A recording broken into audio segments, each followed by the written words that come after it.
Good morning everyone, this is Sandhya and welcome back to the channel. Today is Thursday 5th of Feb and in this video we'll quickly cover the market recap, top news, sector performance and key levels based on Ichimoku indicator. Let's start with a big global trigger impacting Indian markets. A US-based AI company called Anthropic, the maker of Claude AI, recently launched advanced AI tools that can perform tasks like coding, data analysis, and document review with minimal human involvement. This has raised a concern among investors because these are exactly the service that Indian IT companies traditionally provide using large teams. As a result, IT stocks like Infosys, TCS, and Wipro saw a sharp selling in a single session. This doesn't mean an Indian IT is finished, but it is clearly signals that manpower-driven business model is under pressure. Going forward, companies that adopt quickly to AI and upskill their workforce will be the ones that survive and grow. Moving on to the corporate earnings, Tata Group's retail arm Trent Limited reported strong Q3 results. The company's standalone net profit rose 36% year-on-year to 640 crore, driven by higher sales and network expansions. However, profits were slightly impacted due to one-time charge of 26 crore related to new labor law implementation. Revenue grew 16% to 5,259 crore, supported by better consumer spending and lower GST rates. Now let's look at an important geopolitical and trade development. India's defense impacts are increasingly shifting towards the US, especially for sensors, engines, and missile systems. The India-US trade deal would accelerate this trend, potentially impacting exports from the UK and Japan, while China remains relatively insulated.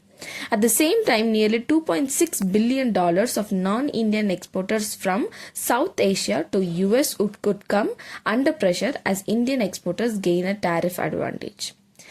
Coming to the market performance, the Nifty 50 ended marginally higher, closing around 25,776, up nearly 0.2%. The market remained mixed as IT stocks slayed under pressure, but gains in the selected heavyweights helped the index close in the green. Overall sentiment stayed cautious, yet the market showed resilience.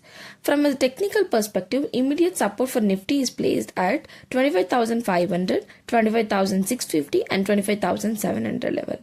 As long as the Nifty holds above these levels, the short-term trend remains positive. On the upside, the resistance is seen at 25,820, 25,900 and 26,000 level. As a decisive breakout above these zones would push the index towards 26,050 or 26,000 under.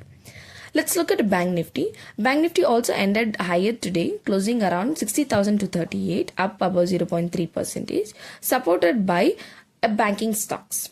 Immediate support lies at 59,250, 59,700 and 60,000 level. Holding above these levels keeps trend positive. On the upside, resistance is placed at 60,430 and 61,000 level. A strong breakout could open the path towards 62,000 and higher. Looking at institutional activity, on Feb 4th, FII were almost flat with net buying of just 30 crore.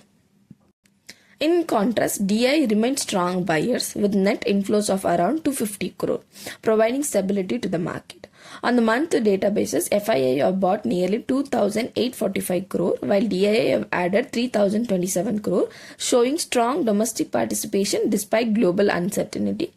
In terms of sector performance, the biggest pressure was seen in the IT sector, which dragged the market. On the positive side, banking and financial remained strong. Energy, auto, metal and power stock also traded positive, while FMCG and retail saw a modest gain. Overall, the expect for IT, most sectors ended the day in the green. Before we wrap up, the Aditya Birla Fashion and Retail, Andhra Sugar, Airtel, Data Patterns and Godrej Property are some of the key companies set to announce their Q3 results tomorrow. I've also attached the top gainers and losers for the day for your reference. This video is for educational purposes only, as I am not a SEBI registered advisor.